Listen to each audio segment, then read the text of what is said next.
Podcasting from Portland East to Portland West, from Big Pine Key to Pacific Beach, and from San Juan to Guam. This is All Across America. Iceman, welcome to the show. Thanks for having me. You're the host of the Motorcop Chronicles. You're also a full-time motorcycle policeman. Just for some context, can you tell us, can you walk us through a week? Today's Thursday. What do you do in an average week, an average day? It depends. That's why that's why I love law enforcement, because I don't think I could be a regular, go to the office type guy every day and do the same thing. So like today, today really wasn't busy. I worked in the school zone. I had a funeral escort and stuff. Other than that was it. Yesterday, day before that, I had 2 crashes in a school zone and escort. So, it's, you can go from one crash that's really bad to one that's a fender bender, and it's just, everything's just tough. With me being in traffic, I usually just do escorts and write tickets and crashes and traffic stuff like that. Now, if I'm close to a call and a uniformed patrol guy gets an alarm call or a domestic or something they need help with, we'll go back them up.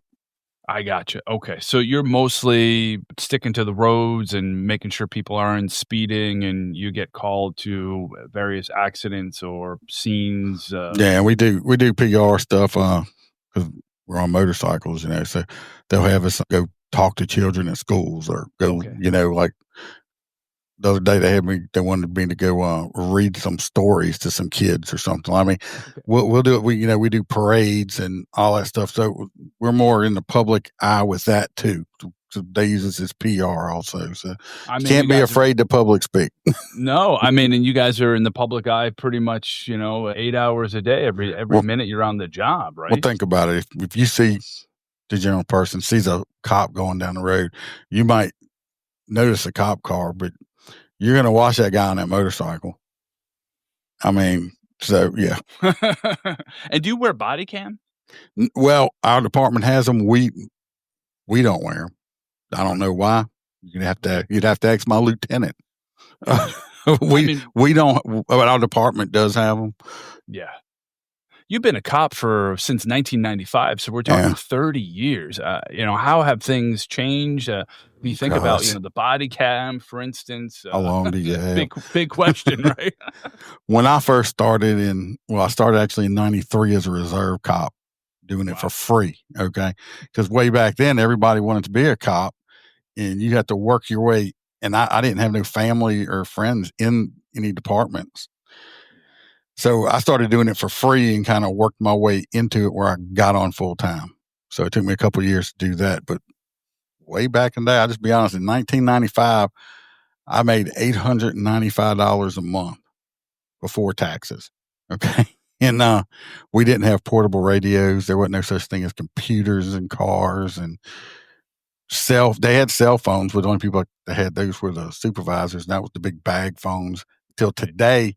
Today, you have tasers, you have computers in your cars. The technology is crazy. Of course, back in the 90s, people liked the police, and now they hate us.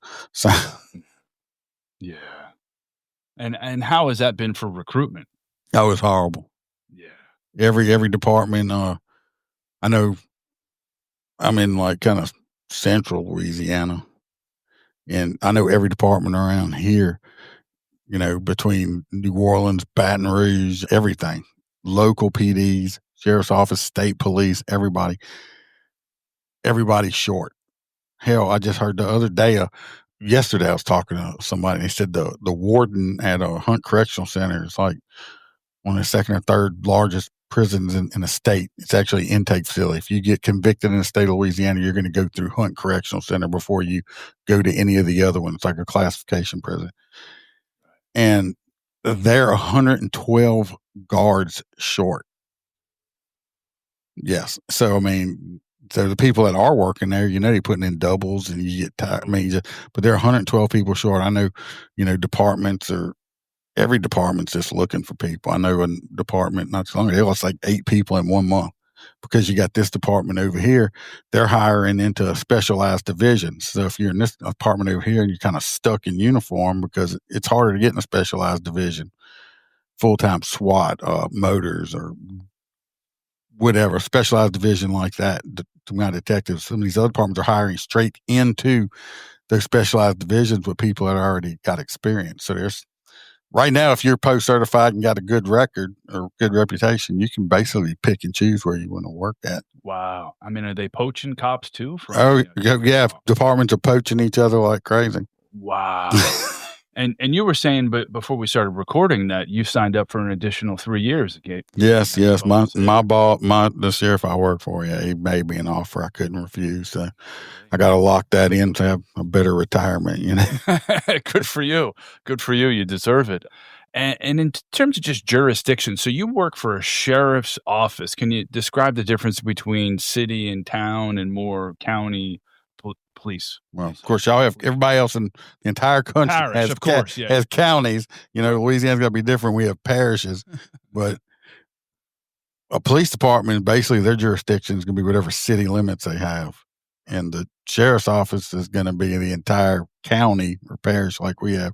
So let's say you got 4 cities or 2 cities in a town or whatever inside of a county, I have jurisdiction in the whole place, but they might just have jurisdiction in their little area. Right. Okay.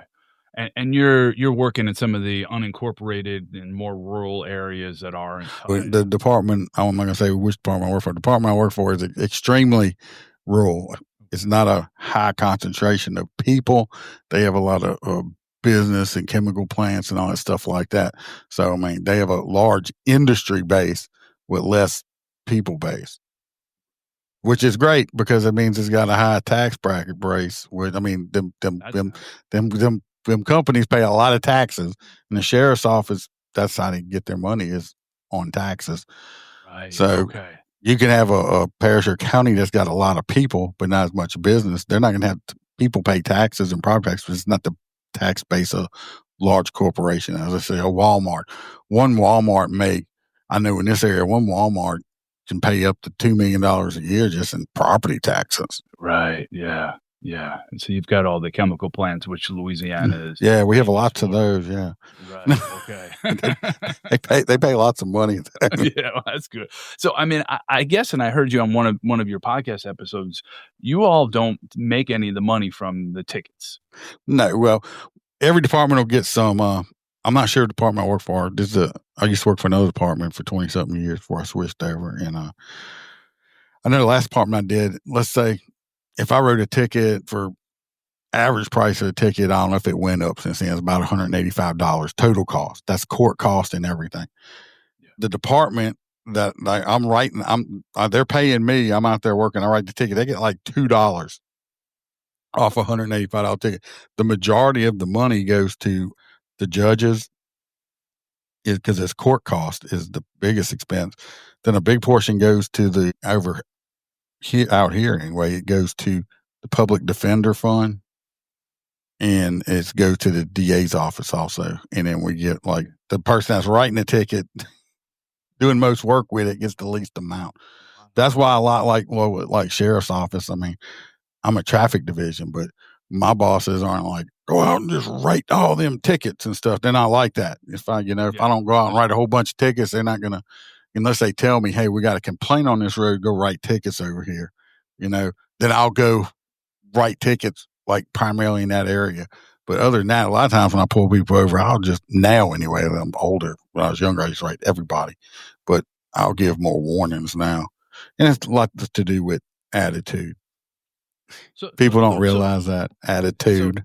So tell me about that, because a lot of people are on the other side. They're the people in the cars getting stopped. So let's say you're going 20 miles an hour over the speed limit. You get pulled over. What do you? Well, that's recommend? A big ticket. That's a big ticket. Yeah. 21 in the state of Louisiana, I can actually charge you criminally with reckless operation. Wow. Okay. Yeah. So 20 over, you'd be pushing it. But generally, I pull you over, and people don't realize. People are like, I want to catch real criminals. They have more felonies. Felons have been caught on traffic stops. Ted Bundy, for one. more felons have been caught. Sex traffickers and all this stuff are caught by traffic cops. But people like that, traffic stops are one of the most dangerous things a cops can do, because I don't know who I'm pulling over. I don't know what kind of day you had. I don't know if you might be wanted for something. I have no idea. I'm just pulling you over because you're speeding. But when you walk up to a car, well, I will say this. I watch a lot of body cam videos. I try to stay away from the live PDs and all that stuff like that, but because that's like watching work. But I watch a lot of body worn camera videos, especially with my podcast that I do, because I give my opinions on stuff. But I don't understand why some of the law enforcement, I'll say cops or whatever, if I walked up to you, the way I do it, I don't tell you I'm deputy so and so, whatever department. My name's on my shirt and my patch says what department I'm from. If you're driving, you have to pass a driving test, hopefully. So hopefully you can read, right? Well, yeah. But hopefully. But anyway, I don't do that. But I do. I walk up and I'll tell you, sir, the reason I pulled you over today is you were doing 90 and a 60, okay, or whatever the speed is. I tell you why I pulled you over. The reason I pulled you over was this. I'm going to need to see your driver's license. I don't ask you. I'm not going to walk up like some people. Do you know how fast you were going? No, this ain't a test, okay? I'm not giving you a test. You know, I'm going to tell you why I pulled you over straight off the bat. Then I'm going to ask you for your information. You give it to me. I'll go back, give you the ticket, and be back. And you can be gone. If you have all your stuff right, I'm going to come back, and you will be gone with this entire traffic stop in less than 5 minutes. Efficient. Oh, yeah. You have your ticket in hand. If you want to, I can tell people, they'll go, look, I'm not going to argue with you on the side of the road. If you want to argue with me, do it in the courtroom, please. That's your right to do it. I can guarantee you're not going to win that argument on the side of the road with any law enforcement you deal with. But people, listen, if you're going to, don't argue with the cop on the side of the road, you're going to lose that argument. And these people, I don't know, you see all the body cams and it's like, oh, I want to see your supervisor. Okay, I mean, for what? You're just, I'm like, okay, well, you have to call them. Well, really, I don't. That's not a law or anything like that. I don't have to call a supervisor, but I'll call them because that's just backup. You're asking me to call backup. What do you think my supervisor is going to get there and say, no, you're stupid. You can't write them a ticket for that. Have you ever seen it happen? No. So it's like, okay, I'll call my supervisor. And now there's more cops here because when I call my supervisor, the rest of the people in the area, because cops are naturally nosy. It's one of the reasons I think become a cop. Cops are nosy people. We like being in other people's business. We're nosy. That's why we catch criminals and stuff, because we're nosy. They're going to want to know, why in the hell am I calling for a supervisor? So guess what? A whole bunch of other cops are going to show up too, because they want to know why I called supervisor. So now there's like a whole bunch of us there, and it's like, oh, well, I'm not getting out. I'm not going to roll my window down. So what, now you want to buy a window? Because when a cop tells you they're going to bust your window out, guess what?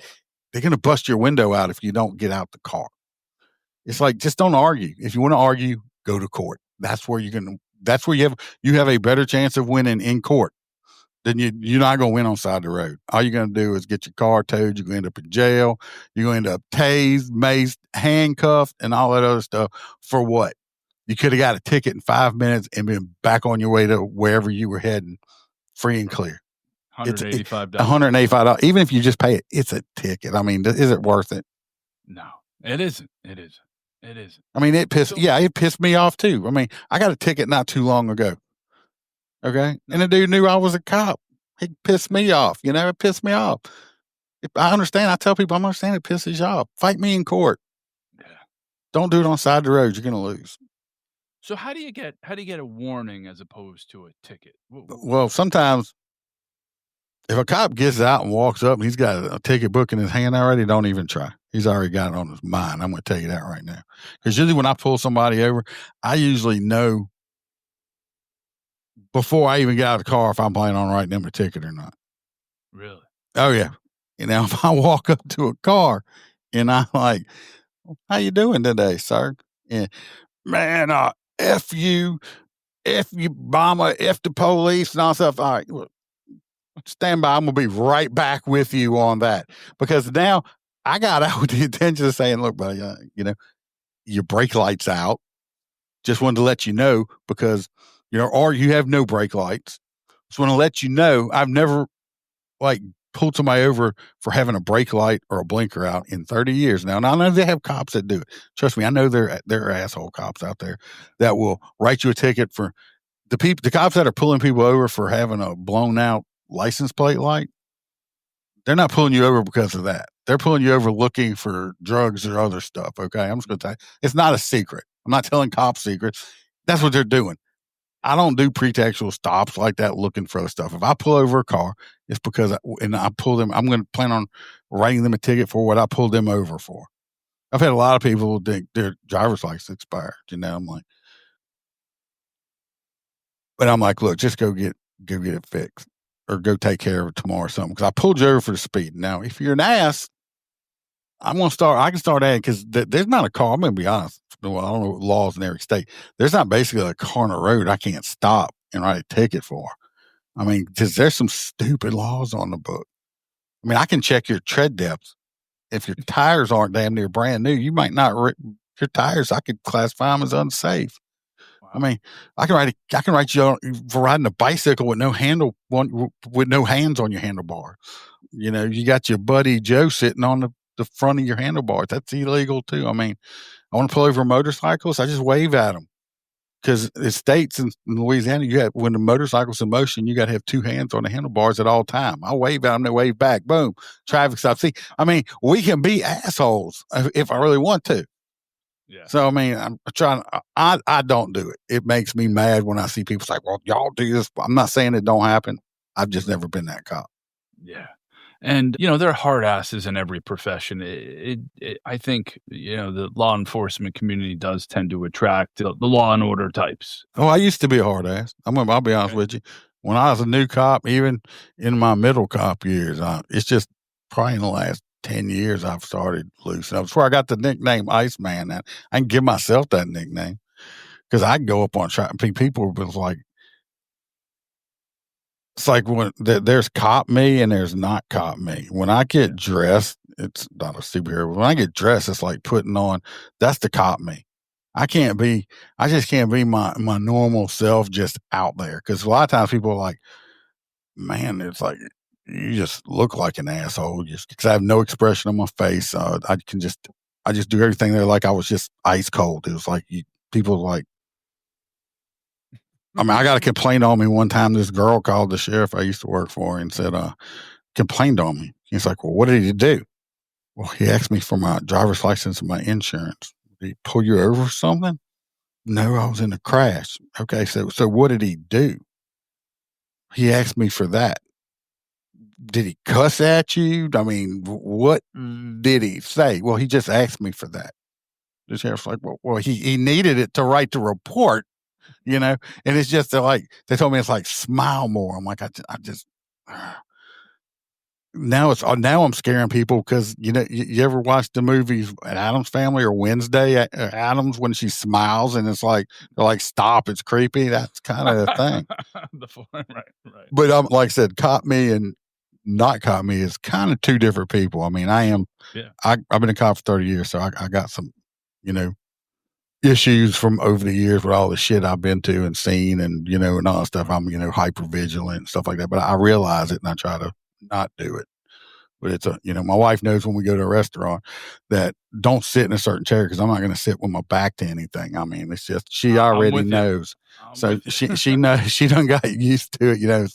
It's like, no, you can't sit there because he's going to make you move or stuff. She just knows. And there's certain places I don't like big crowds and stuff like that. Of course, my wife don't either, so it works out great. There you go. And some rural area of the state, so you're in good place. Oh, Louisiana people like to get together. Trust me. That's for sure. As you know, I lived in New Orleans, and yeah. Yeah. If anybody ever experienced Bourbon Street on Mardi Gras, that's scary by itself. Don't do it. It really don't do it. Don't do it. You will get pickpocketed. Heartbeat. Put your wallet in your crotch, okay? So when you're pulling somebody over, are there like red flags where your spidey sense just goes up and, you've got to rely so much on intuition, your gut? No, I do go on gut. I mean, I trust. I mean, people say I just get feelings on stuff. I mean, after doing it for so long, I mean, just kind of, sometimes, on how I approach a car and stuff like that, or or until I get comfortable with it. Oh yeah. So just I've never. I mean, knock on some wood. I've never had to shoot anyone, and I don't want to, because believe it or not, people, if there's a cop out there that's like, I can't wait to shoot somebody, they need to take his badge and go away from him, okay? 'Cause he's dangerous. I don't ever want to know, have I had my gun out at people, have pointed at people, have I almost done it? I had a guy charging at me with a 2x4 one time. If he would have took about 2 more steps, I was gonna punch holes in him, okay? 'Cause my finger was actually coming back on the trigger. This was way back in the day. We used to carry 9mm Berettas, double action, so it had a hammer.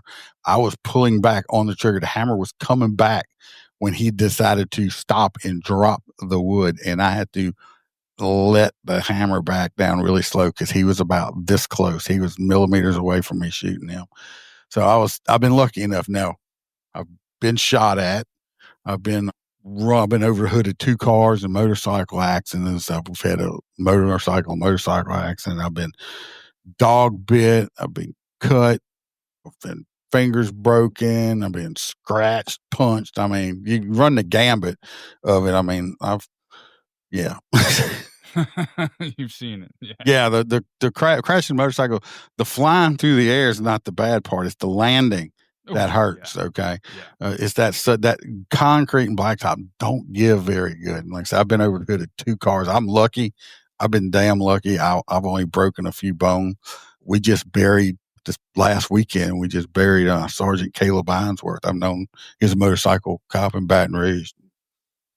Been in a working relationship with him. I didn't work for that department, but for over 20 years. And he was actually one of these nice guys. You never seen him mad. He was always smiling.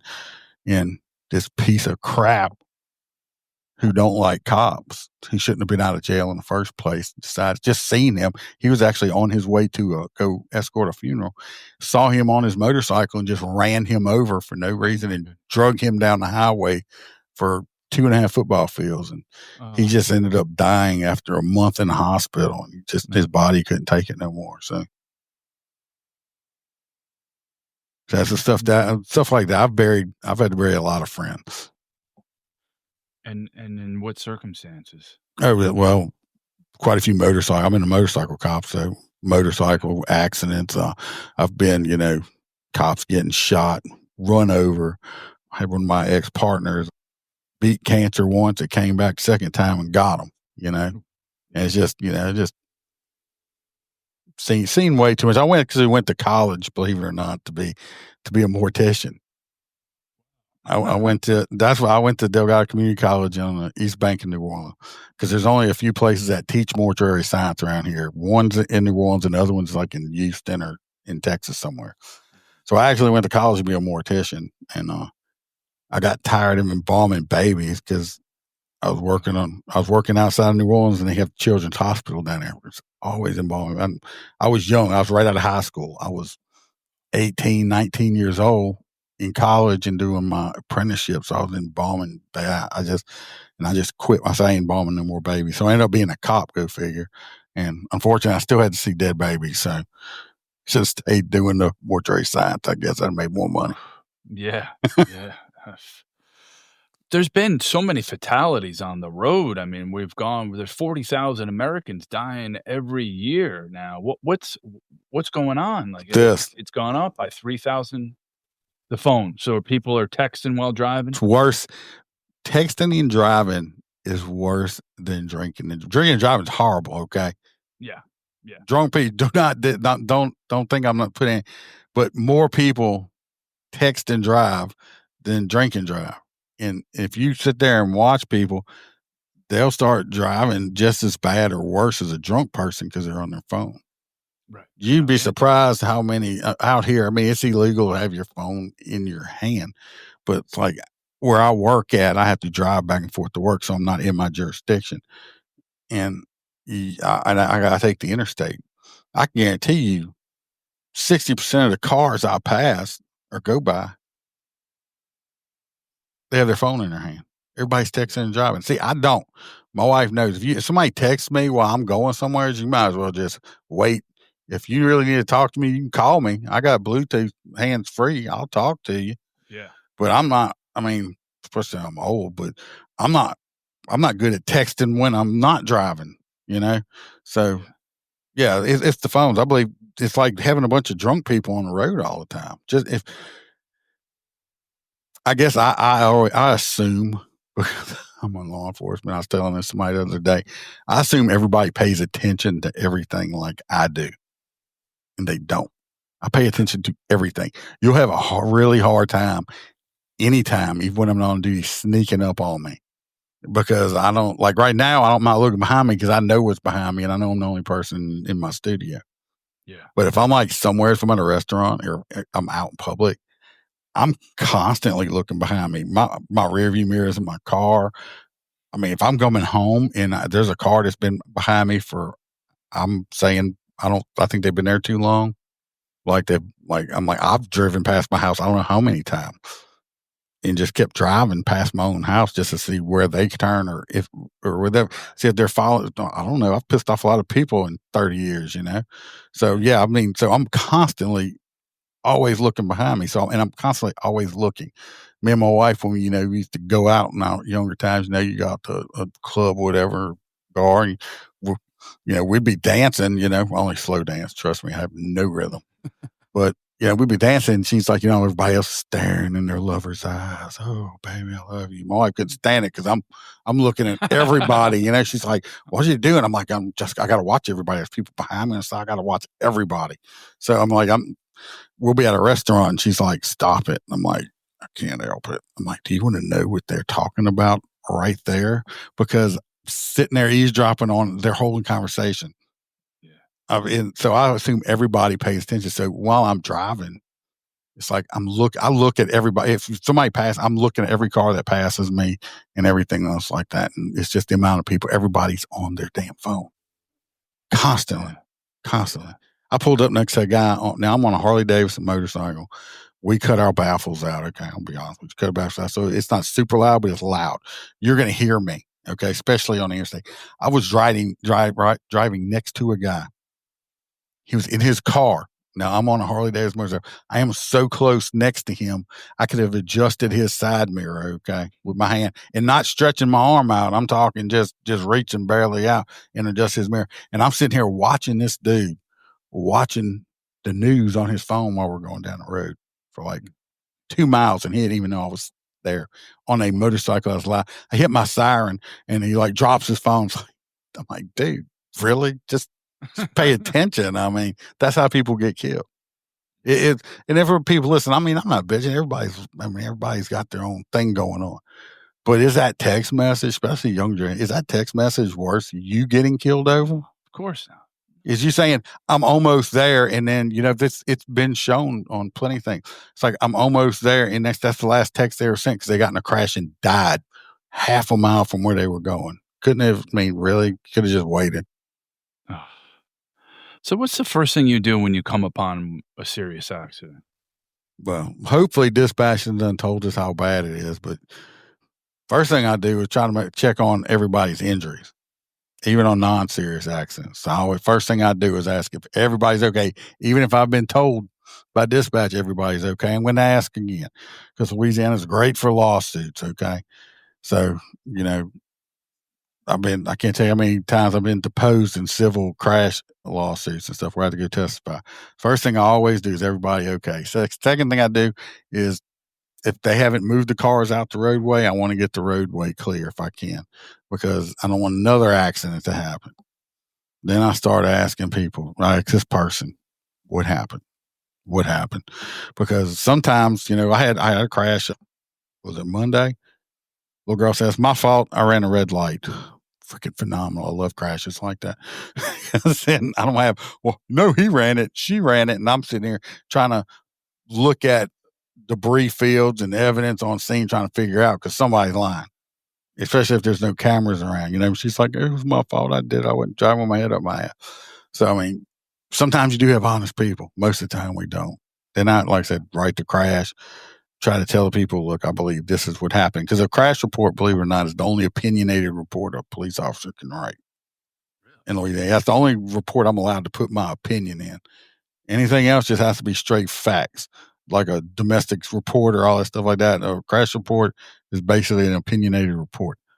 I've been a traffic cop for over 20 years. I've been through advanced traffic. I'm not a reconstructionist, but I've been through advanced traffic investigation and all these other classes. So, when I go testify, like I got all this education plus, 30 years of experience and working and stuff like that. So, I mean, that helps when I go testify, but it's an opinion. It's my opinion. Right. And what's the procedure if you come upon a fatality? Well, basically, it's the same thing. It's just you're going to have to start taking measurements and you're going to paint stuff and you're going to take a shit ton of pictures. My lieutenant went to reconstruction school. If you don't have one, you'll try to get a reconstructionist out there. A lot of state polices will come out and help because they got a lot of them if you need them. But especially a 2-car, you're going to have that whole scene reconstructed. I mean, now they fly drones up and video and take pictures of the whole everything. Like I said, and you'll sit out there and pull measurements from this tire, that tire. You can triangulation, and it can get very in-depth, especially with a fatality. I had a crash. I don't know if it's still being litigated or not. It's involving a commercial truck. Straight up and wrong. He was straight up and wrong. I mean, and their investigator finally, I looked at their investigator after like third time calling me, asking me questions. The third time he called me, I said, look, I've told you what I've told you the same time the first 2 times. If you want to talk to me again, get a subpoena, order me in court, and cut me a check because it's a civil matter. You got to pay me to talk to me from now on. I'm tired of talking to you. I told you the same thing 3 times. Y'all gonna have to pay. This truck, it was one of them big commercial box trucks. He was in a right lane. A car was turning into a driveway he wasn't supposed to, went to back out. Well, he was coming, saw it. He went into the left lane. There was a car there. So he went, we call it the middle turn lane, and I call it the suicide lane because they're great for crashes. When you go to turn either way.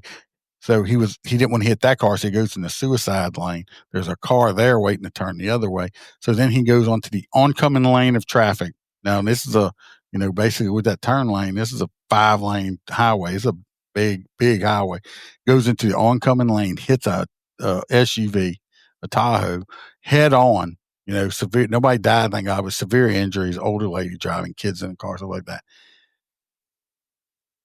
First of all, if the box truck wouldn't have been going as fast as he would have, he'd have had time enough to stop in between of all of this going on because he's braking the whole time. He's still not stopped. So he was on the wrong side of the road. There's nothing you can do about it.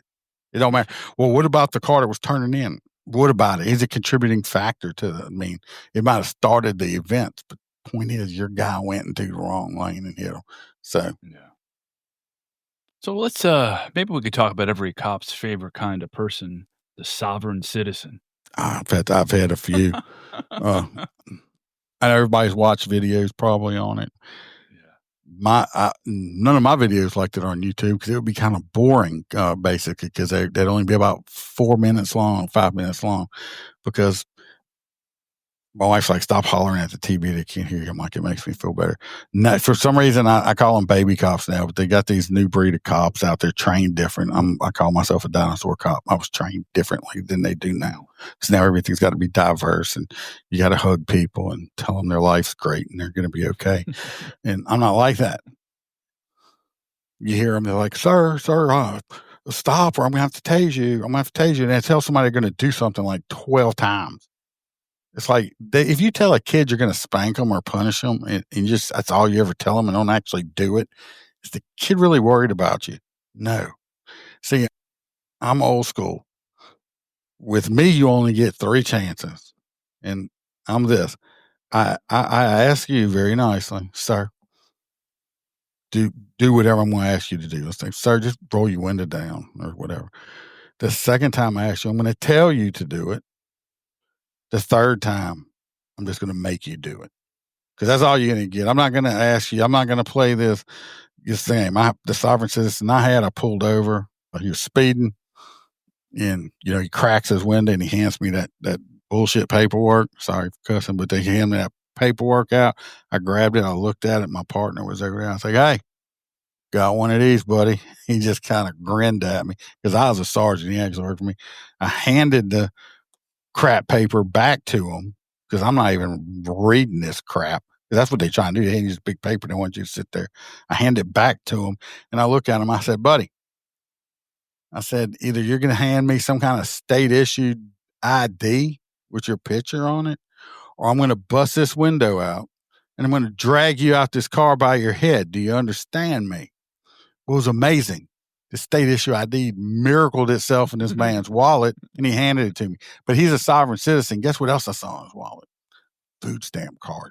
You're sovereign, but you're taking the taxpayers' money for food, right? So he got his ticket. He went about his business. Because he gave me what I needed, and he went about his business. Well, I knew I was going to go to court on this dude because he always go to court. So we go to court, a month or two later. I'm in court, and I'm on a stand. I do my testifying about everything, and then he gets on the stand and he tells the judge, "Well, Your Honor, he told me if I didn't give him a state ID, he was going to bust my window out and drag me out by my head." The judge said, "And?" Well, I gave it to him. Okay, what's the problem? Because I would have drug him out by his head. I've done it before. I've drug people out of. I had a dude shoplifting one time. He's like, "Get out the car." I said, "Look, you get out of the car. You're under arrest." And he was like, blah, blah, blah. He started running his mouth. You can talk all you want to, okay? That's not going to change the fact that I just gave you a lawful command.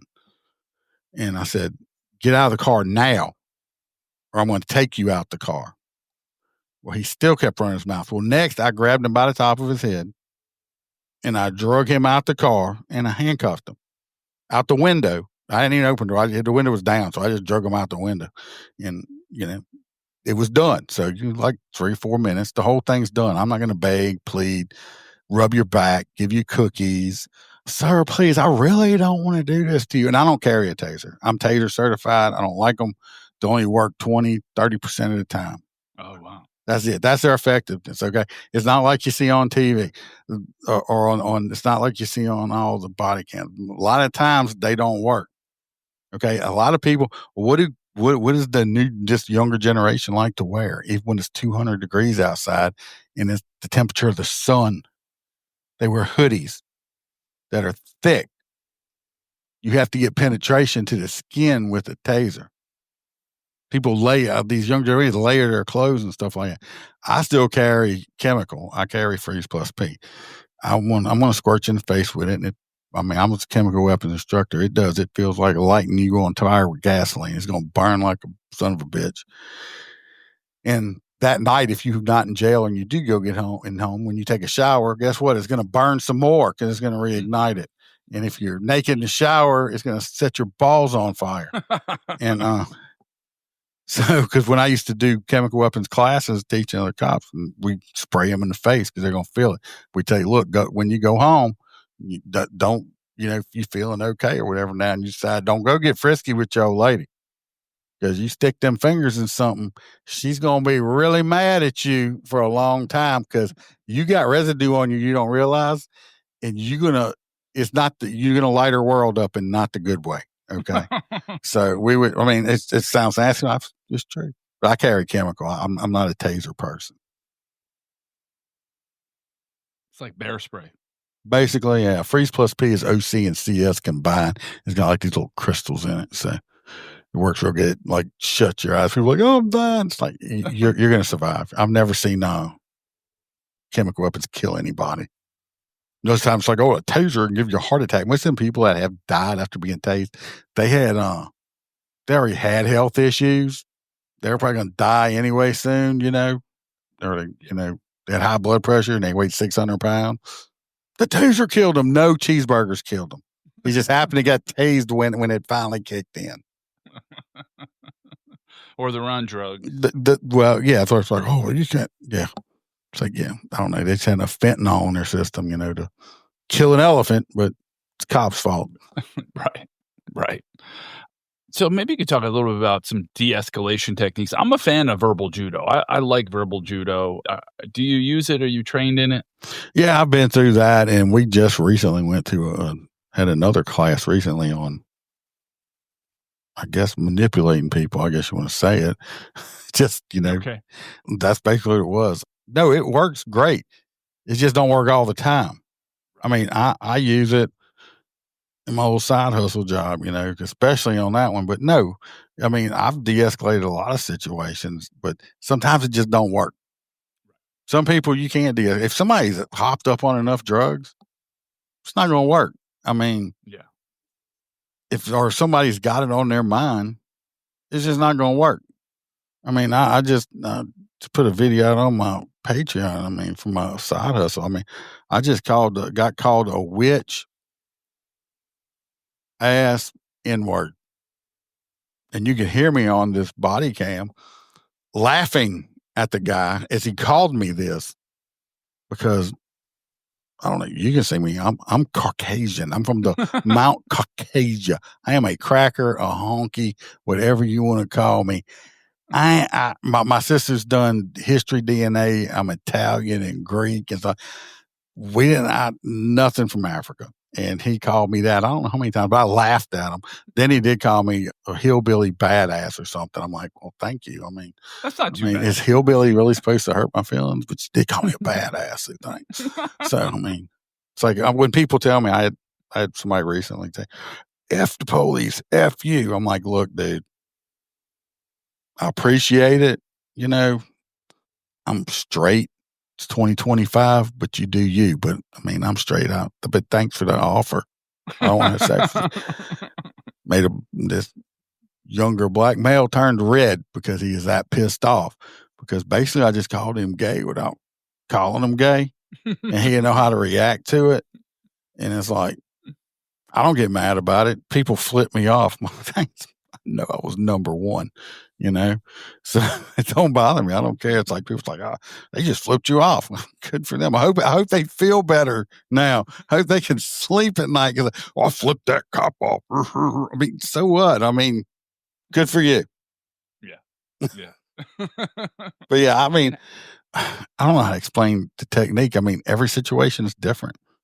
I mean, we just learn stuff on talking to people and reading what kind of motivates their personality. Because you got different personalities. You got intellectual personalities that, the worst thing you could do with them was call them stupid or something like that. That would make them matter. So you go on that. You have people that are really, that's intellectual driven. You got people that are real family orientated. You got people that, man, it's just all about work and stuff. So you got to try to read the people, and you got to do people's like, yeah, so you got to do all that in a very short period of time. In a lot of these situations, when the guy that was teaching, I'm like, yeah, but that's not going to work. And you're saying in a bar situation, in some of these situations, because when you're trying to de-escalate this person, you got all these people around. They're trying to hype the other person up, and that person's going to feed off the crowd, and it's just right. And you get ego and pride. Yeah, and it's like, oh well, you ain't bringing me to jail. Yeah, you're going to go. It's just, how are we going to go? We're just going to go straight to jail and then you can bond out and stuff like that? Or we're going to go to the hospital first. You're going to pick up more charges, stuff like that. It's like when you see a lot of them people, it's like, first thing if they get tased, it's like, oh, I can't breathe. Because nobody can breathe when they're getting arrested. Just let you know. That's the thing. And a lot of these women are always pregnant also. I had one say, I'm pregnant. I had preeclampsia. I'm like, okay, well, I know that's like in the third trimester. She must have thought I was stupid. And she said she was only 2 months pregnant. So that's not the third trimester. You're lying. Then when we got to court, she decided to fight me in court. And when I got to court, I looked at her. I was like, and then first off, she gave me a fake name. Well, her fake name that she gave me with her driver's license had a suspended driver's license warrant. So if you're going to use a fake name, make sure the person that you're using don't have warrants, okay? Because don't work out well, but we go to court 2 months later. Guess what? She was, I said, you lose the baby. And she's just looking at me. I mean, back in my younger, I was told, that's my mouth used to get me in trouble all the time.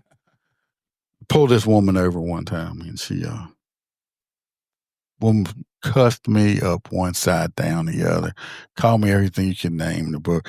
And I'm just walking around the car, and she's following me in circles, just cussing me out the whole time. Finally, I give her a ticket. I'm like, ma'am, signing here is not an admission of guilt, blah, blah, blah, blah. She looks at me and says, well, I'm going to kill myself. I'm like, okay. I said, well, make sure you pay this ticket first. Okay. You don't want that on your headstone warrant. 3 weeks later, I pull this same woman over, the same freaking place. Okay. What are the odds, right? Same exact woman. She gets out. I'm like, holy shit, not again. No, she gets out now. Now she's really mad, and she's really giving it to me now. And I'm just sitting there. And she's just on me, everything. I just looked up at her. I said, so you didn't get around to killing yourself yet? Now, like, my supervisor, I was like, get me telling people that shit. I'm like, well, obviously she's a liar. Okay. She's not trustworthy. 3 weeks ago, she said she was going to go home and kill herself. Here she is, speeding again. Not trustworthy at all. That was my point in it, Sounds like you can't do that. I'm like, well, write me up. I don't care. But they didn't. But tell me she was a liar. So, yeah, I don't know if you saw the video recently of that. I think it was Rhode Island or something, or Maine, where that assistant AG, this cop arrested her. They got the body cam. It's been all over YouTube and stuff like that. Just making an ass of herself. I'm an AG, and all this stuff. I'm that cop that arrested her, if y'all want to go. That's not me, but you can see how I am at work. Because she's like, I'm an AG. So he looked at her and said, I really don't give a shit. And he cuffs her, She's like, well, you can't do that. He's like, you don't know what the hell you're talking about. Obviously, you need to go back to law school. Right. See, I'm right. That cop, because I'm like, that's why I've trained people that are like in administration now and all this stuff like that. Here I am, high as I ever got was sergeant, because this gets me in trouble, or used to anyway. Because people say stuff to me, I just say it back to them, I had this dude one time got pissed off. So he was an Army vet, because when he handed me his driver's license, he gave me his military card, and I handed his military card back to him. I didn't ask you for that. I said, thanks for your service, but if I just didn't write all Army vets, so he got pissed off, and he's like, well, there ain't no common courtesy. And he called me a fat MFer. And I looked at him, I said, excuse me? Well, I heard him. I was giving him a chance to recant. Right. Right. I said, excuse me? And he said it again. And well, you shouldn't be calling people names when I'm looking at you and one of your eyes is looking at me and the other one's looking at the wall. Okay? Because one of his eyes was like pointing over here. I looked at him, I said, yeah. I said, well, I can lose weight. I said, but you're not going to fix that effed up eye of yours, are you? I got that no more. I said, I doubt that. I said, you have a good day. Flicked his ticket at him and left. Yeah, you started it. That's why I didn't get called in, but I'd have told him, well, he started it. He called me fat. Did you see the dude?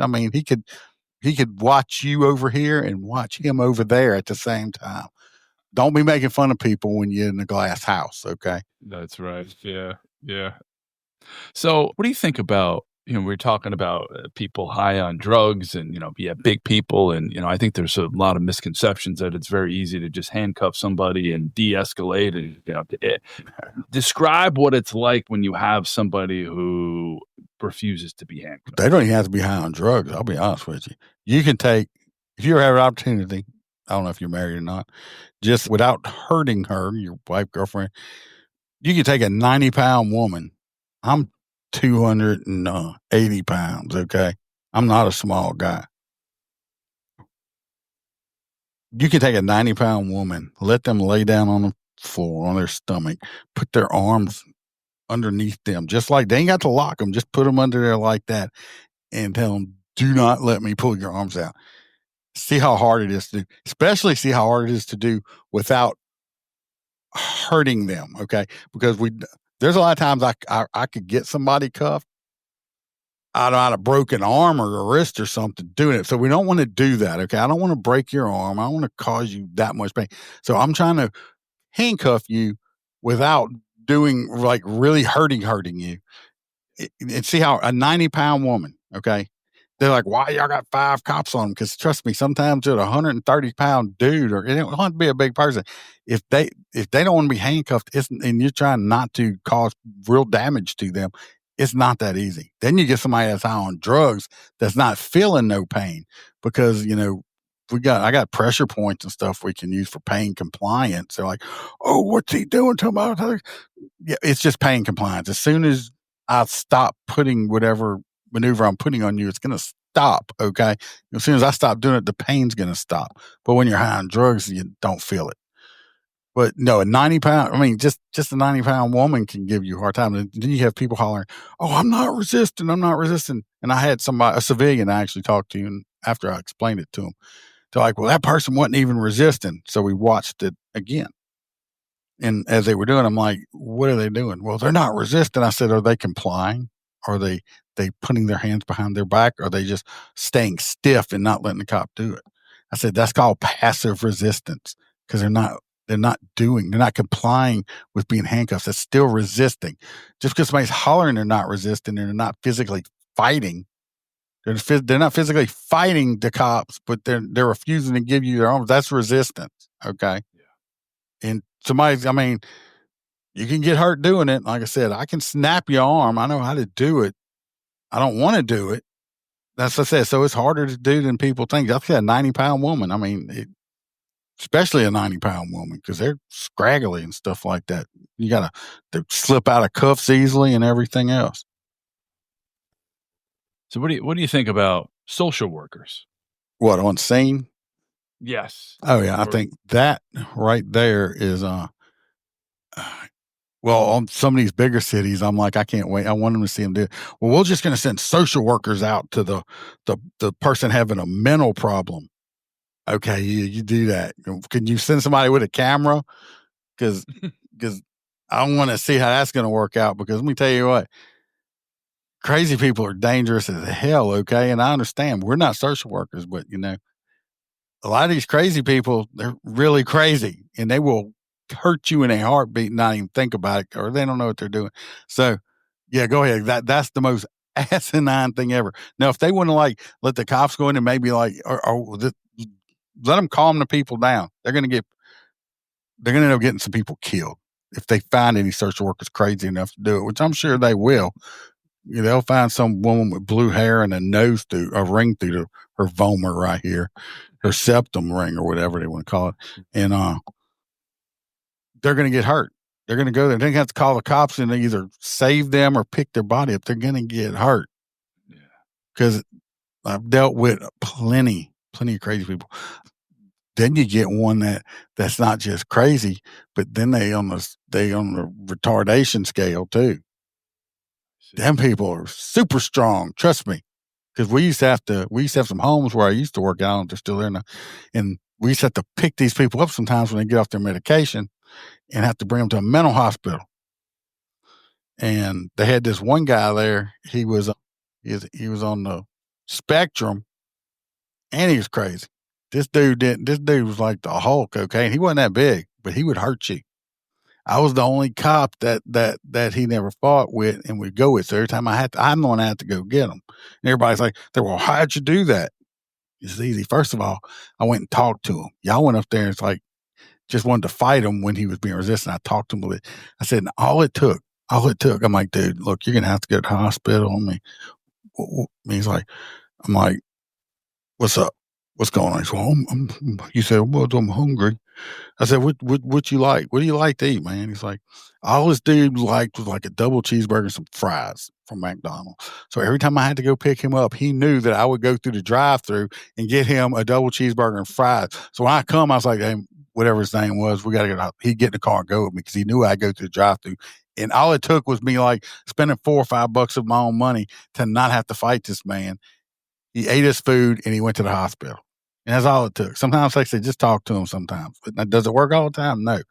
But sometimes you do have to listen. But the social workers, I'm just waiting for that. I got me some popcorn, box of candy, and a big old Slurpee for that shit show when it finally does happen.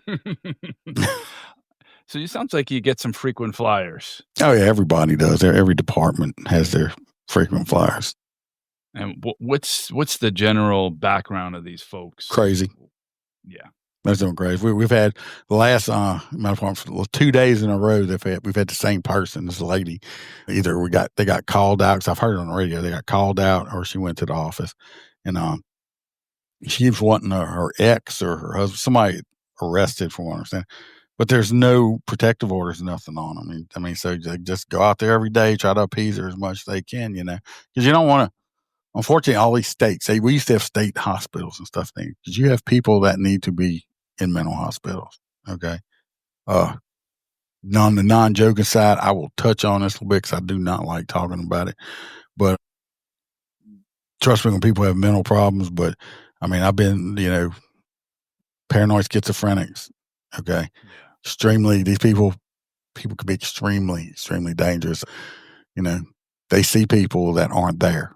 And if you've ever been there with somebody that just talking to people that's not there, but they like talking to them like they're really there, it's not like in a movie.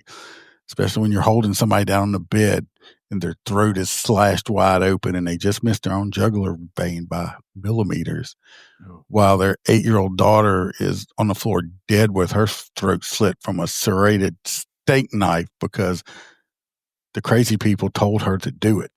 Okay. We need mental health in the whole United States. It's horrible. It needs to be revamped. They need to spend the money, open state hospitals back up. Because I know in Louisiana here, since they closed the state hospitals down, because I'm with everybody else. Jails are not made for crazy people. Jails are made for criminals. Jails are not. People may not like this. I don't know how your audience is, but jails are not for rehabilitation. We don't rehabilitate people in jail. Okay, jail's a punishment. Okay, you go to jail for being punished. We're not there to rub your back and stuff. But jail is not a place for people with mental problems. But unfortunately, we have nowhere else to put them. They break the law, but there's nowhere else to put them. They're going to get worse in jail. They're going to get worse in there, especially. And let me tell you what, a paranoid schizophrenic can be the normal person in the world as long as they're on their medication. Right. They'll never get better because, and this is just my experience, I'm no medical doctor, but the problem is that they're on their medication and some of them don't like the way it makes them feel, or they're on the medication and they're like, oh, well, I'm fine. I'm not crazy no more. I don't need it no more. And then they get off their medication. It's just a huge cycle over and over and over. Just, it never stops. Yeah.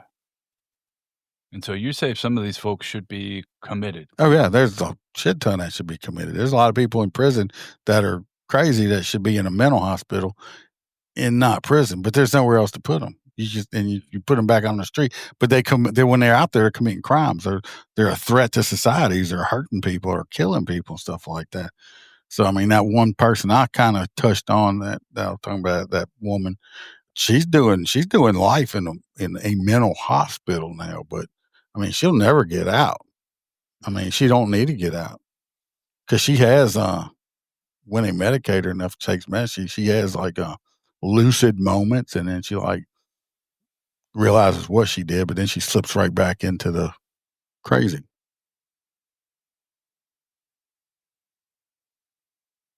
So let's talk about stupid criminals and stupid stuff. And, a lot of crime that happens is, because criminals are dumb. Oh yeah. I mean, they just arrested a guy out where I live. I mean, I don't know how he put that much meat in his pants. He must have had 30 packs of steaks. I mean, really, dude? Like, who buys that stuff? They can't sell it now. Once food, once somebody shoplifts food and we catch them doing it, all that has to be destroyed. They're not legally, they can't resell that food. Right. So all that merchandise is done. Stupid people. I mean, just they're everywhere. Just I'm a people watcher.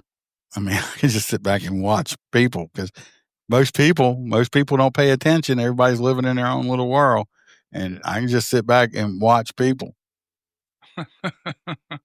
And you'd be surprised on how many people like I said, they're just oblivious of anything that's going on around them, and they just do the stupidest shit. Most criminals are stupid. That's why they get caught. Yeah. A smart criminal's not going to get caught. Or they'll be making money a legitimate way. Yeah, but I mean, smart criminals aren't in jail. I mean, thank God most of them aren't smart. I just did a story last night on my show. This guy that worked for a trucking company embezzled $140,000 from the trucking company. Pretty good pretty good change, you know. He did get convicted. He's got to do 4 years, and he's got to pay back restitution of almost $150,000. But that's not the stupid part. What did this grown-ass man buy with the $140,000? Pokemon cards. I didn't know Pokemon was even still. I didn't even know Pokemon was a thing. I talked to my daughter today. She's like, "Yeah, it is." I'm like, "Oh, definitely." I was like, "I don't know." I mean, I was already old when that shit come out. So, but I'm like, Pokemon. I mean, oh yeah, people. Most criminals are just stupid, or they wouldn't get caught with anything. Yeah. There's just most of the stupid stuff. I mean, the people steal. Right. I can't stand a thief. I'm going to tell y'all people right now, I can't stand a thief. And my biggest pet peeve is a child not being in the car seat. If you're a grown person, don't wear your seatbelt, I could care less. I won't even pull people over for not wearing their seatbelt. I care less. I'm from Gen X generation. We used to ride in the back of pickup trucks to other states on the interstate, okay? That's fine. But as a grown person, if you don't want to wear your seatbelt, that's fine and dandy. That's your life. You grown. To me, that should be part of your freedom. That child don't have a choice in the matter. If you never had to deal with an ejected child or dead babies in your life from traffic accidents, you won't understand. But that child's like a little sack of potato chips or potatoes in that car if you got to stop suddenly. That's my pet peeve. If I pull you over because that kid's not strapped in, I don't care what kind of excuse you have. I'm going to write you. I'm going to hammer it to you, and that's a good $200-something ticket because the kid don't have a choice. You don't have to. I don't care if you wear one. If you want to stick your head through a windshield, go right ahead. I've seen it happen. It's nasty. It's nasty, okay? But what do you think about motorcycle riders without helmets? Well, like I said, I've been in a couple of motorcycle crashes across over the hood of two cars. I can tell you in one of them, I know for a fact if I wouldn't have had a helmet on, it might have killed me. Yeah. Because my head hit the pavement. I don't have no control over it. And I hit the back of my head. And as hard as that helmet hit, that would have been it would have cracked my skull open. I'd have probably died from some kind of brain injury. So, but like I said, we live in the United States of America. Where I live in Louisiana, we have helmet laws. Florida, someplace like that don't. Personally, I think it should be a choice for grown-ups. If you want to drive, like I say, they make them wear a helmet, but you see people driving around with shorts on and tank tops, okay? Yeah. If you've never gotten a motorcycle crash and slid down the highway and got road rash, I will tell you from experience, when they're picking blacktop with tweezers out of your skin, it hurts, okay? They don't give you they don't give you a shot or nothing. They're just digging it out, okay? They'll dig it out, and it feels like somebody's got a blowtorch on you when they're digging it out because it's happened to me, okay? It hurts. Yeah. And you got to take it. They got to get it out. And you're going to make them wear a helmet. Why don't you, like I said, I will never, I'm a motorcycle cop, but got a personal bike. Me and my wife will go out. She knows you're going to put on some thick blue jeans. You're going to have your boots on. I'll make you she's going to wear gloves because people's like, well, what you got gloves on for? They don't have to be thick gloves. They're going to be leather gloves because if you fall off or slide down, what's the first thing you're going to put down? Your hands. Yeah. Okay. Like I said, road rash is nasty. Very nasty. And when you're sliding down the road and your skin is peeling off of you layer by layer, it hurts. So, but they're going to make you wear a helmet. If they're going to do that, make them wear all this proper equipment. Yeah. Other than that, it's like, if I see you driving down the road with no helmet on, I'll stop you. Maybe send you home. If you're an ass, I'm going to write your ticket for it. Like, personally, I think it should be your own choice. Like I said, we're in the United States. We're supposed to be free. And they keep taking a lot of our freedoms away from us. I'm one of the cops. I don't do it. I've never even tried it in my entire life, believe it or not. But I don't know which state you're in, but the marijuana thing, we have medical marijuana here. I'm like, just legalize it all. Mm-hmm. Tax it, because that's the only reason they haven't legalized it anyways, because they want tax money on it. They only legalize shit the government only legalizes shit they can make money on. Let's be honest, okay? Yeah. Just legalize it, because in 30 years of being a cop, I have only ever had to chase one weed head down in my entire life, and that was my fault. I'll tell you that story in a minute, because it's kind of funny, but that was me and my partner's fault. But I've never had to fight a weed head, okay? They're pretty mellow. Crackheads, meth heads, all them other, oh yeah, you're going to fight them. Weed heads, nope. They just mellow. What's up, dude? Yeah, man. So I just say legalize it. I can't tell you. The only way I'm going to, in Louisiana, it's recreational, but it's still legal to just have, certain types that's not in the right container. Even before it was legal, I'd pull over, especially college kids. If they just had like a little bag of personal use, I would dump it out or have them dump it out and send them about their way instead of charging them with this and screwing up their criminal record for the rest of their life, over a little bit. Yeah, I mean, that's what they say, that sometimes the punishment can be worse than the crime. I mean, it's just marijuana. I mean, you have something on a record that can... Well, in Louisiana, the first offense was a misdemeanor. Second offense turns into a felony. So if you get, but back in the day, it didn't take much to get a felony. Right, yeah. You don't want a felony in Louisiana and end up in Angola. Yeah. Such a nice place. Yeah. A friend of mine did some hard time in Angola. Really? Yeah. He got out. Father too. Most of them are lifers in there. Most people don't. They have people that get out of Angola, but most people that go in Angola only come out on a stretcher or in a coffin. He got out. And I met him on the street in New Orleans. He was a welder, the iron work that the French Quarter is famous for. I ended up working for him for a couple weeks. I was down there when I went to University of New Orleans. I was living in a youth hostel, and it turned out the hostel had like a 5-day limit. And he said, well, you could stay with me until you find a place. And then he says, look, I went to Angola, and I didn't tell you the whole story. I did. He hit a guy with a pipe outside of a bar. He killed him, and he's a convicted murderer. And I guess that's the protocol if you're going to be spending the night at a convicted murderer's place. And he was a sweet guy and hardworking, and he ended up hightailing it to Arkansas. Didn't hear from him for over a decade. The murder thing, it happens like that. We recently had a guy. I think he's going to jail from what he got sentenced to, but he got in a fist fight outside of a bar. He wasn't even the aggressor. The other guy was the aggressor. Guy comes at him. They get in a fist fight. Guy punches him. Guy falls back, hits his head on the concrete, and he dies. The guy only hit him one time. He wasn't the aggressor now. The other guy was the aggressor. Hits him, guys fall down, hits his head, back of the head. Boom. Dude dies, traumatic brain injury, dies at the hospital. Now he got convicted of manslaughter, but he's going to go to prison for a while over a fist fight. Trust me, I'm a very hot-headed person. I had to learn how to control it because of this reason. Getting in a fist fight is not worth going to prison. No, suck your pride up, people. It is. It's hard. Suck your pride up. Nobody cares. It's just suck it up. Is it really? I'll beat his ass, but now I'm doing 20 years to life for some random asshole in a bar. Yeah, it ain't worth it. It's never worth it. So listen to this. About 10 years later, I wrote it in a blog that I had that I'd long forgotten about. I get an email from this sorority girl at Tulane.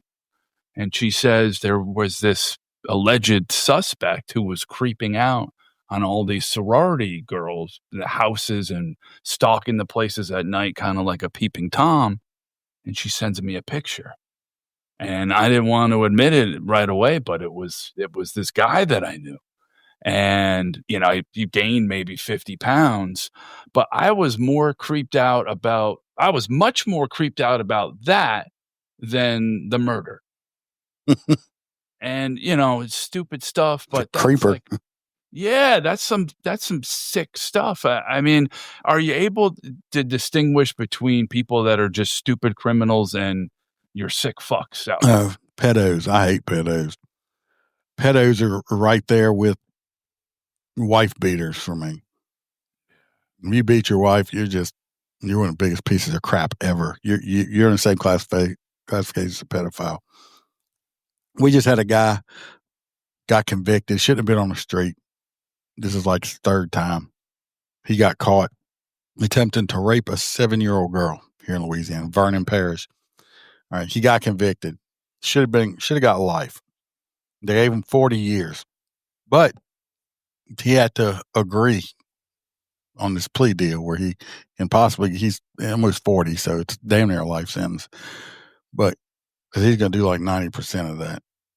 But he does have an opportunity to get out. But for that opportunity, he is going to be physically and chemically castrated. So the ding dong won't work no more. They're going to cut his balls off and give him some kind of hormone shit or something. But yeah, so still too good for him. Can't stand it. Any child abuse, any kind of way. So Louisiana, is that the first state to enact those laws? I don't know. They just started cancer. The second person I think we're going to castrate. Wow. So we're not California, trust me. Yeah, I mean Louisiana is definitely yeah. I mean, they need to speed the death penalty up a little bit, but we need like Texas. You know, they got that. They got the self checkout on the execution line over there. No. Well, we need to do that because I don't believe they should take 30 plus years to execute somebody else's law. I mean, I can understand. Okay, the justice system's not perfect. Trust me, I know. Yeah. But 30 years, no. I think we should give somebody at least 5 years. If you can't prove you're innocent within 5 years, it's time. We just need to take you out. And I think they ought to deter crime, especially capital crime. I think they ought to televise executions. Hell, they can make a pay-per-view. I mean, I'd pay for that. But they should televise it. And it's like, look, this guy did this. You don't want the same thing to happen to you. Mm-hmm. Yeah, just take them out.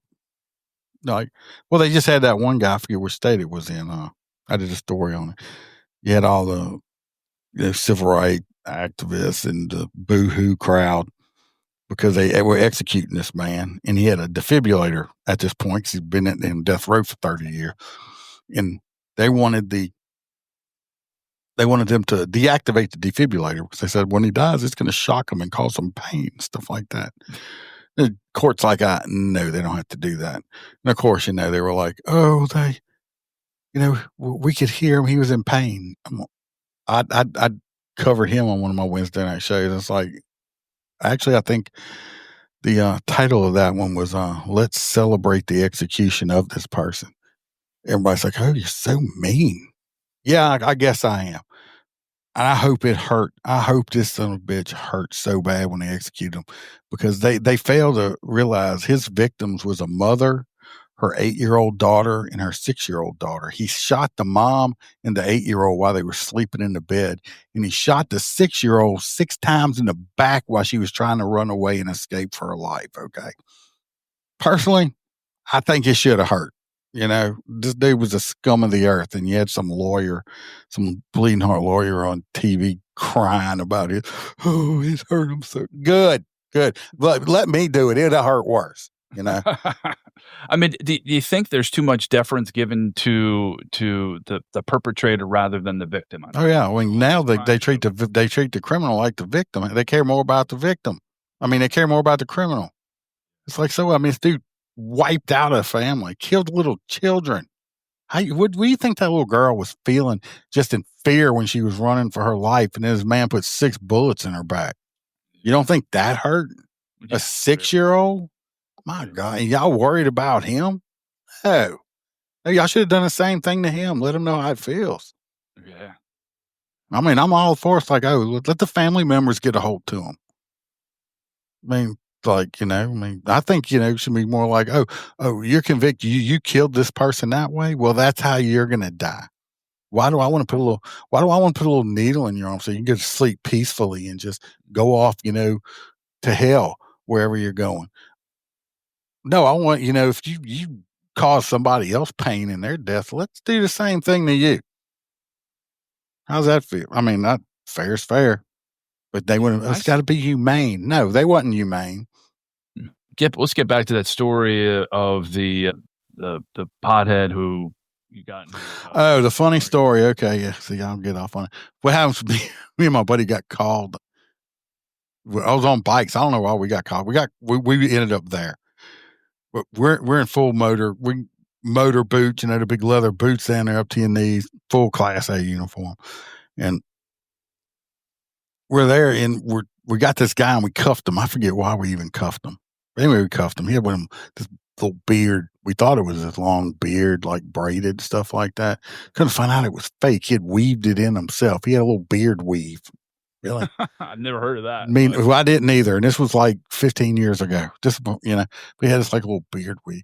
But we're sitting there and this chick comes walking out this trailer and, because she was trailer park sexy. It's a little term for you that we came up with. But she comes walking out with her little Daisy Duke shorts on, and little crop top and all stuff. And we were like, damn, look at her. Well, we looking at her, then we turned around and we were like, shit. Because Mr. Beard Weave done took off running on us while we were looking at the girl. So we had to chase. He created a diversion. We had to chase this dude down. We're not made for running. And if you know what a motor uniform looks like, they're not made for running. Okay. Yeah. So we had to run. I had to jump over a ditch. Well, we caught him and supervisor finally comes over there. And first he looks at the dude. He laughs at the dude. He's like, cause me and the other guy I'm like, big guy, at the time, I think I was running about 240, 250. And he's like, you let two of the slowest people in the department run you down on foot. You ought to be ashamed of yourself. So we caught this dude and the supervisor's like, how did he get away? Well, you see what happened was old Chicky Poo walked out here looking all, like she was looking we were looking at her and not the bad guy. So yeah, it happens. Like some Keystone Super Trooper shit right there. But yeah, that did happen. I can admit it. I mean, at least he didn't get away. That's right. And so, you talked about supervisor, chain of command. Why have you decided not to become a sheriff? And I'm not a politician. Sheriffs are that's a elected position, so you're gonna have to run. So I mean, the sheriff I work for, I love the man. He's great. I've worked for I've had different sheriffs through the career, and the one I work for is great. Now, all the ones I work for is good, but this was my favorite. But being working for a sheriff's office is different than working for a police department in Louisiana anyway. Yeah. He's elected. He don't have no board of commissions telling him what to do. He don't have no counsel. He don't have nobody telling him what to do. He's final say. And in Louisiana, working for a sheriff's department, we work at the pleasure of the sheriff. We're not like police departments who have civil service board that you go on. If you get in trouble, you got to go in front of the board. You got a union and all this stuff like that. We don't have that in the sheriff's department in Louisiana. Like I said, we work at the pleasure of the sheriff. So the sheriff could walk in and say, yeah, I don't like your haircut. You're fired. There ain't a damn thing I can do about it. Okay. Because I work at the pleasure of this man right here. They are very, very powerful in Louisiana. It's like I was watching something in another state now, like some board, took the sheriff down. I'm like, yeah, that's not going to happen out here. The only person that can even arrest the sheriff out here is our coroner or some shit like that. I mean, the sheriff in Louisiana has crazy power. Wow. They're the ultimate authority in that county, the parish that they're in. And they're the ultimate authority right there. Wow. And they are always trained law enforcement professionals? No. The one in New Orleans right now, which the sheriff in New Orleans basically just runs the jail because the parish of Orleans is the city of Orleans. So the sheriff's department out there really don't patrol. They do court stuff and the jail and stuff like that. New Orleans, Baton Rouge, Alexandria, just like anywhere else, they're big blue cities. Okay. Mm-hmm. Yeah. Thank God Louisiana is red because there's enough of us outside the cities that keep it that way. But the major cities are all blue. Well, New Orleans decided to elect some woman, last name's Hudson or something like that. She had never been a cop in her life. Actually, she had come from before. She was down here doing some audit stuff from California. They elected her sheriff. And let's say since she's been elected, I mean, it was national news. I didn't see like the 6 inmates that just put a hole in the wall of the jail and ran away. It was more than that. It was like 10. Yeah, 10 or something like that. That was her. And then something else recently just happened or something like that. I'm like, I made some posts. I'm like, yeah, I called this when they elected her. I'm like, y'all watch this shit. It's going to get good. And it has. It's because she don't know what she's doing. That's what happens when you elect people that don't know what they're doing. Of course, they just indicted the mayor of New Orleans too. Didn't see that coming. So only in New Orleans. Oh God, yeah, it's horrible. Big. I call it. Everybody's like, well, what's New Orleans like in Bourbon Street? I said, you want to experience? I said, if you want to smell Bourbon Street, just go inside of a porta can because that's what it smells like. In the morning, it's not too bad because they wash it down every morning. The street with these like hose the whole entire street down. But go out there at nighttime, it smells like a porta can because you got homeless people pissing all over the place. It's gross. I mean, like I said, it smells like a porta can. And so what is your experience with, colleagues that are working in some of these bigger cities versus your experience as a big city cops? Like I said, I watch stuff. You can see like Miami-Dade, New York, Los Angeles, LAPD on the big city cops, especially in big city cops. I'm not a big city cop. You watch some of us, like they call for backup and backups there like that fast. Yeah, there's parts in the parish where I work, especially I was working Grant, writing tickets on the interstate. And if my closest backup, if I was lucky, was half an hour away. And I'm out there by myself. So you better handle your business. Get in a shootout, get in a fight. Guess what? Your nearest backup's a minimum, if you're lucky, 30 minutes away. Because they're going to have to drive 20-something miles, flip around, and come back to you because that's the only way to do it, to get to you. And it's like, big city cops, I mean, like, oh, we have all this. Yeah, y'all do have a lot more issues than we got. But come do what we do without no help. Because we handle a lot of the same calls y'all do. And we got crazy people just like y'all do, but with less help. Sometimes you call for backup, they're coming like 30 minutes from now. And that's running as fast as they can. Not much help in a difficult situation. When I first started, I didn't even have portable radio. We had a clip on outside of our car on our bar light. We used to put our mic through the window, and we got on calls and then some crap happened. Hopefully you could make it back to your car to call for help because we didn't have portable radios back then.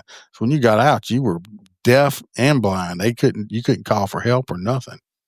Now, I mean, you got emergency buttons on, portables on, you got body. I mean, you got all kinds of stuff. They got stuff. So I think if you fall down and stay laid down for a certain amount of time, this alarm sets off on your body camera. It sends alert and stuff like that. So, I mean, they got all this stuff now. We had none of that stuff. None of it. You just handled your business. So what would you say to people interested in getting into the profession? As a cop, I'll just be straight. If somebody, I'm going to lie, especially the way today's times are. If somebody now wants to help people or be in a public service type job, go be a fireman. People like firemen. They do. Most 99% of people like firemen. When the firemen show up, people are happy to see firemen. We show up, even when they call us to show up, they're still not happy. Okay. In law enforcement, you know how you did a really good job? When you leave a scene, when you leave a call and everybody's pissed off. Okay. That's when you know you did a good job. Because trust me, being in law enforcement, I love my job. I couldn't imagine doing anything else, and I'm glad people do it, but especially nowadays, it's a thankless job. You're going to get people will just shun you just for walking. You can see the disdain in their face just when you walk in. They don't even know you. You've never had dealing with them in your life. All they see is a uniform and a badge. Okay. They don't realize that we're just regular people underneath it. Yeah. It's just a job like anything else. It's just, but they just hate the uniform. They hate what you stand for because people, I mean, think about it. Everybody just wants to kind of do what they want to do. People aren't being told what to do. And cops we're the tattletales. We're the hall monitors. I mean, we're like, no, you can't do that. So people, I mean, now if you want to do it as a career and you can survive 30 years and come out in one piece, technically in one piece, because it's going to mess you up in your head and your body's not going to be right depending on what kind of damage you end up taking through the years. The retirement and benefits are great if you can survive it. The problem is hopefully I'm not one of the stats that when I do retire in about 3 years, they say usually the lifespan after a cop had to retire is like 5 years and they die. I've heard that. So hopefully I get past that. Be prepared for marital problems. I don't know too many cops that hadn't been divorced at least a couple times. It's just why marital problems? Well, you work a lot of messed up hours. You work holidays. Just to be honest, I mean, especially in your younger times, I mean, you got to learn how to say no. But you got badge bunnies out there that will throw themselves at you, and then you're working long hours at night. The only sex you're having with your wife is a hallway sex. You don't know what that is when you're passing each other in the hallways and say "F you," and she says "F you." That's because she's going to work while you're leaving. Because even when you're off, especially when you first, I'll be honest, I've been doing this 30 years, so my salary's good enough. I don't have to work anything extra.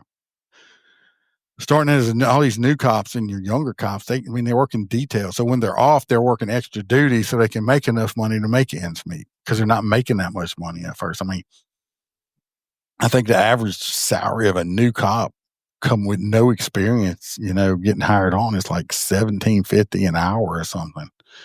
I mean, hell, you can go to Jack in the Box and make $12 an hour making French fries. Now you're putting your life on line for damn near that. I mean, you'll work your way up and start, like I said, I don't have to worry about it no more. But you got to put your time in like anywhere else. So they're working off duty. So, like a lot of out here, we work shift work. So you'll work on Monday, Tuesday, be off Wednesday, Thursday, work Friday, Saturday, Sunday. Then next week, they only work Wednesday and Thursday. So, but they're working on all these days off so they can, if they are married or whatever, help pay house notes, car notes, and they got kids and all that stuff like that. So then you're not home. It's just bad. Yeah. So it's fair. How about what personalities make for good cops and what makes for a bad cop? Well, they'll probably disagree with me on that now. The majority, I don't like using the alpha and beta and stuff. Like, you got to have a pretty dominant personality. You can't be. Fair enough. Because a lot of times now, especially the younger kids coming up, the screen generation, let's call them, they don't have no communication skills. All these kids now, they text each other. Everything's on digital thing. And it's like, I've seen this new cop for like, dude, you got to speak. Put your phone down. It's like, you got to speak to people. You got to verbalize. I mean, you can't text a bad guy, sit there and text each other. I mean, you got to be able to speak. You need to learn how. They need people skills. This new generation don't have the people skills. I mean, we didn't have that. We didn't have all the technology. No. I mean, like I said, I'm a Generation Xer. I mean, if we wanted to insult somebody, you had to do it to their face. Right. I couldn't make a post about it. Right. I made a comment on some kind of platform. Somebody said, I bet you wouldn't say that to my face. I'm like, oh, yeah, I would. You have no clue. I'd rather say it to your face, But it's like that you got to have a strong personality for this job. When you think about it, we go to people's houses. We get called to people's houses and stuff like that. And when we encounter people, it's usually not because they're having a good day. Okay. If we get called, somebody calls the cops, it's not because they want us to come over for a barbecue. So you encounter people on their worst days of their lives, or let's say you go to a domestic. Now you're at some man's house, and now you're telling him what to do. Now you already done beat up his wife or something like that, and you can't let them control the situation. So you got to have a pretty domineering person, almost like an alpha male type personality. I mean, you got to be assertive. I think you got to have. I think it's not PC. You got to have a certain amount of aggression. It makes me nervous, especially now that you get these little baby cops come on. It's like, they've never been in a fist fight in their life. They go through academy. It's the first time physical violence they ever, they fight, and they already making you tone down and that. Y'all can't be so rough on. It's like, I don't want the first time this dude takes a punch or something to be on a scene with me and him freak the hell out, Right. Because trust me, it's like what that Mike Tyson said, everybody's got a plan until they get punched in the face. If you ain't ever been punched in the face, you don't know what it's going to feel like. You know how you're going to react to it. Because everybody's human instinct, you have, bad shit happens, you have fight or flight. The majority of the population, when bad shit happens, they run. It's not because somebody's chicken. It's not because they're scared. It's natural instinct, okay? Yeah. We don't have that choice. You got to learn you got to be able to be the type of person that when bad shit happens, we run towards it. Yeah. And then when you do have cops that don't, look how that turned out in that school shooting. You want a bunch of cops like that didn't run down there to where the bad guy was? You know what? I do realize, and I want to do death wish. My plan is to come home every day, but I'm not going to. I would have never sat back there. They'd have to fire me, and while kids were getting shot, I'd have ran down there and took. If it took me dying to do my job to save them kids, that's what I'd done, because that's what we sign up for. So you got to have a certain personality and train yourself mentally, because it is not natural to run towards danger, but you have to. Like I said, I've been in shootouts and stuff like that before. It's not fun. It's not like the movies. Trust me. Okay. When you got bullets flying around you and shit like that, it's not like the movies. And cops run towards it. So if you got the personality that's going to run away from it, go find another job. Go, nothing against them. Go be a fireman, because we're going to clear the scene before they go in. Fireman's great. My son-in-law is a fireman. My stepson's a fireman. I'm the only cop in the family, but you got to have that. You got to be able to. And fireman's hard too. Trust me. I don't like fire. They run into burning buildings and shit. It's dangerous. So if you're scared, you can't go get you a desk job somewhere, because you're not going to do good in this job. You got to have a domineering personality. If you're scared to get sued, scared to get hurt, don't do it. Because when I went to academy, the lady says, if you're a cop for your entire career and you ain't ever got sued, you never did your job. Fair enough. Because we're going to piss people off. Because you're never going to make everybody happy, especially being a cop. You go somewhere, like I said, you go to a scene, somebody's going to be mad when you leave. Yeah. Any final thoughts, Iceman? No. I hope I didn't bore your audience too much. I think we learned a lot.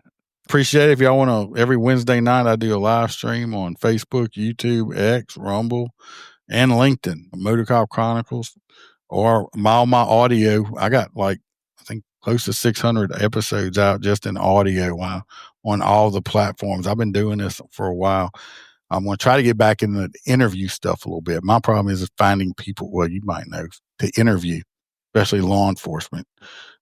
It's hard to get law enforcement people, because I got to find retired people, because people that are on duty aren't allowed to do it. I'm lucky enough that my boss knows I do this, and I'm allowed to do it. Most cops are not allowed to do what I do, being full-time law enforcement. So I'm trying to get back into the interview. I got some decent interviews on there. Yeah, sure do. And well, it's been a pleasure, and really appreciate it. I appreciate you. All right.